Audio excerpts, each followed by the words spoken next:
कलावती अपने दो बेटों सूरज और सुबोध के साथ जयपुर में रहती थी।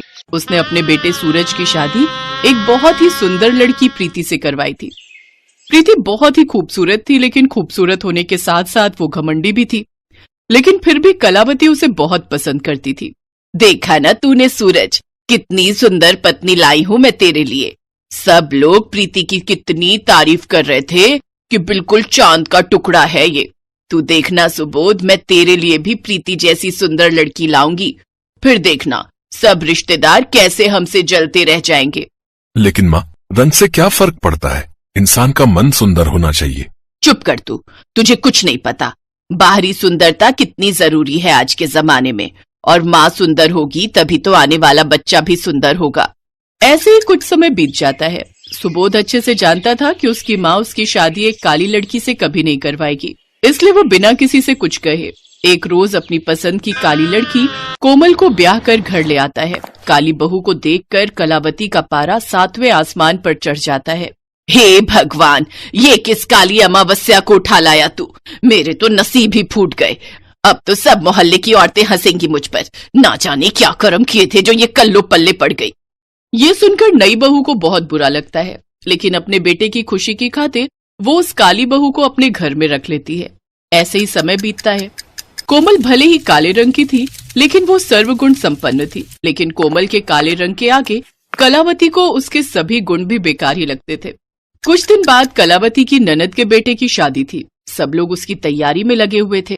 प्रीति बहू, तू तो शशि की शादी में कोई सा भी रंग पहन, तुझ पर तो हर रंग खिलता है।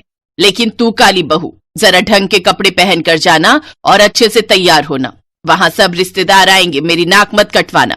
अपने इस काले रंग को लीपा पोती से जितना ढक सको ढक लेना। कलावती की आदत थी वो अपनी बड़ी बहू प्रीति और कोमल दोनों में ही फर्क करती थी, और इस बात से कोमल हमेशा दुखी रहती थी। अगर मेरा रंग काला है, इसमें मेरी क्या गलती है? मैंने कभी भी इस घर की अच्छी बहू होने में कोई भी कसर नहीं छोड़ी। उसके बाद भी प्रीति भाभी को इतना सम्मान मिलता है और मुझे इतना नीचा दिखाया जाता है। अगले दिन सब शादी में पहुंचते हैं। प्रीति भाभी, मेरी एक हेल्प करो। सोना भराई की रीत के वक्त आप कोशिश करना कोमल भाभी कैमरे में ना आने पाए, नहीं तो मेरी शादी की सारी एल्बम की फोटोज और शादी की वीडियोस खराब हो जाएंगी। चिंता मत करो देवर जी, मैं उसे आपकी घोड़ी के आसपास भी नहीं फटकने दूंगी। प्रीति भाभी, वो बुआ जी ने देवर जी के लिए सूरमा भराई रस्म के लिए भेजा है, देवर जी लगवा लेते।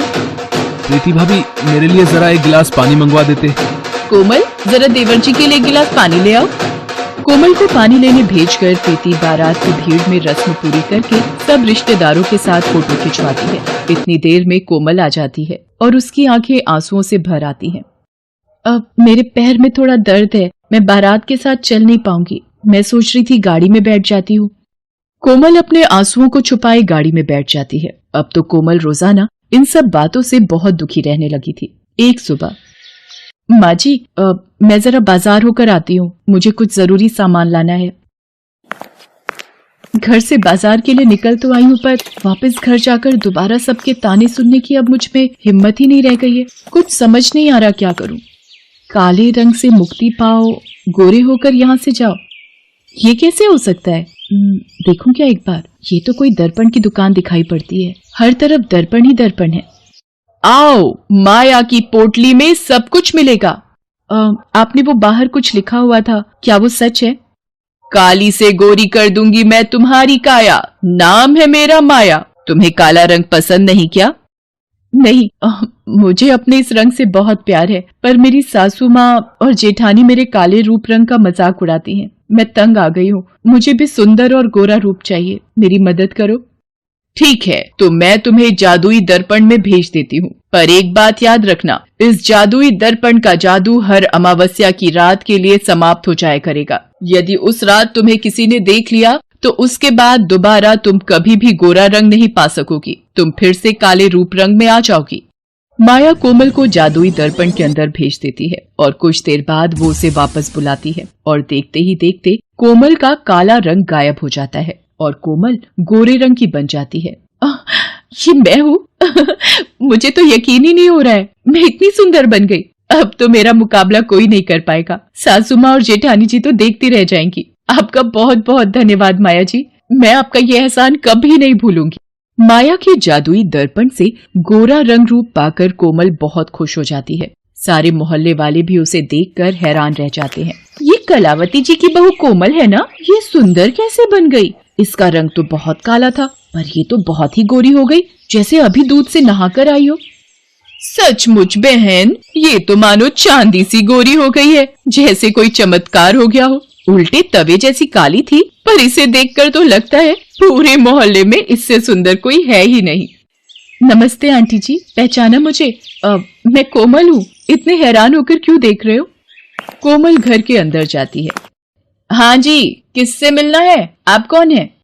ये इतनी सुंदर औरत कौन है? जरा देखो तो। माँ जी, मैं कोमल हूँ, आपने मुझे पहचाना नहीं? कोमल, तू इतनी सुंदर कैसे हो गई? और तेरा रंग गोरा कैसे हो गया? तू बाजार गई थी या दूसरे लोग से दोबारा जन्म लेकर आई है?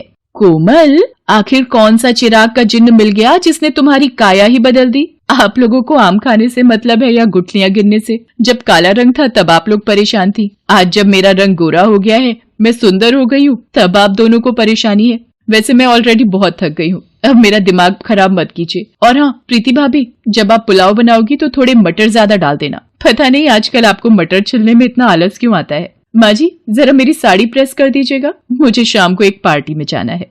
ये कोमल बहू ही है ना? कहीं उसकी जगह कोई दूसरी तो नहीं आ गई जिसके मुंह से आवाज नहीं निकलती थी? आज तो वो 7वें आसमान पर चढ़ गई है। और ये बाहर लोगों की भीड़ क्यों लगी हुई है? क्या काम है आप सबको?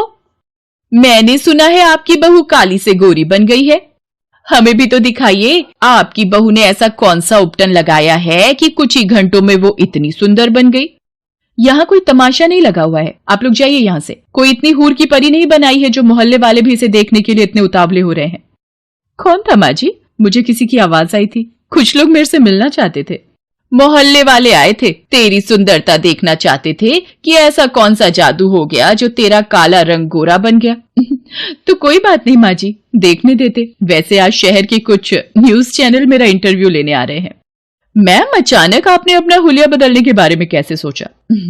बस मैं एक ही रंग रूप से उब गई थी, इसलिए अपने आप को बदल लिया। वैसे आपके आगे और क्या प्लान है? आप मॉडलिंग वगैरह के बारे में सोच रही हैं? हाँ जी, मौका मिलेगा तो जरूर करूंगी।